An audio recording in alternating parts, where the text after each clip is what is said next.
حضرت ابراہیم علیہ السلام چاہتے تو کہہ سکتے تھے یا اللہ ساری زندگی اولاد نہیں دی، اب اگر بڑھاپے میں دے بھی دی ہے تو پھر اسے ذبح کرنے کا حکم کیوں دے دیا؟ اور حیرت تو یہ تھی کہ بیٹا بھی خاموش ہو کر ساتھ میں چل پڑا۔ آج کا کوئی بیٹا ہوتا تو باپ کا ہاتھ جھٹک کر کہتا ابو محبتیں قربان نہیں کی جاتی۔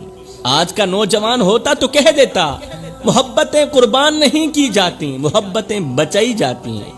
میری ابھی عمر ہی کیا ہے، میرے ابھی خواب باقی ہیں، میری ابھی خواہشیں باقی ہیں، میری ابھی جوانی باقی ہے، مجھے ابھی دنیا دیکھنی ہے، آخر میری ہی قربانی کیوں، لیکن میں قربان جاؤں۔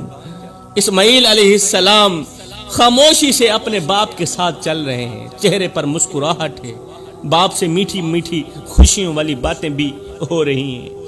میرے بھائیوں، دنیا والوں کے بیٹے باپ کی دولتیں سنبھالتے رہے، خزانے سنبھالتے رہے، جائیدادیں سنبھالتے رہے، گاڑیاں سنبھالتے رہے، سواریاں سنبھالتے رہے، اقتدار کی کرسیاں سنبھالتے رہے، مگر ایک اسماعیل تھا جس نے دولت نہیں بلکہ اپنے باپ کی اطاعت سنبھالی، باپ کی فرما برداری سنبھالی۔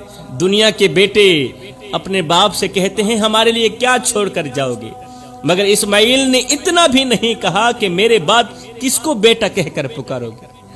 یاد رہے دنیا میں وراثتیں سنبھالنے والے بہت پیدا ہوتے ہیں، مگر فرما برداری سنبھالنے والے صدیوں بعد پیدا ہوتے ہیں۔ لوگ اپنے باپ کے نام سے دولت چاہتے ہیں، پیسہ چاہتے ہیں، مال چاہتے ہیں، مگر اسماعیل نے اپنے باپ کے حکم میں عزت ڈھونڈی ہے، عزت۔ اور پھر حیران کن بات تو یہ تھی کہ ابراہیم علیہ السلام نے بھی نہیں سوچا کہ میرا ایک ہی تو اسماعیل ہے، اس کے جانے کے بعد میں کس کو بیٹا کہہ کر پکاروں گا؟ جب شام کو گھر واپس جاؤں گا تو خیمے کے دروازے پر دوڑ کر مجھے گلے لگانے والا کون ہوگا؟ بالکل نہیں سوچا بڑھاپے کی لاٹھی ٹوٹ گئی تو سہارا دینے والا کون ہوگا؟ ایک بیٹا ہی تو ہے جس کو میں ذبح کرنے کے لیے جا رہا ہوں۔ سفر سے جب واپس آؤں گا تو خیمے کے دروازے پر ابا جان کہہ کر میرے جسم کے ساتھ لپٹنے والا کون ہوگا؟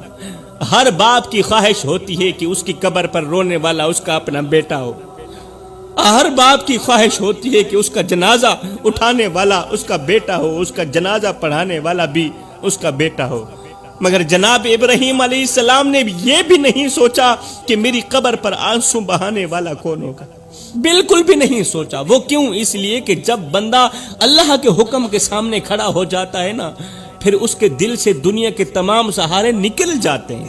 جو انسان اللہ پر یقین کر لینا وہ سہاروں کے ٹوٹنے سے بالکل نہیں ڈرتا۔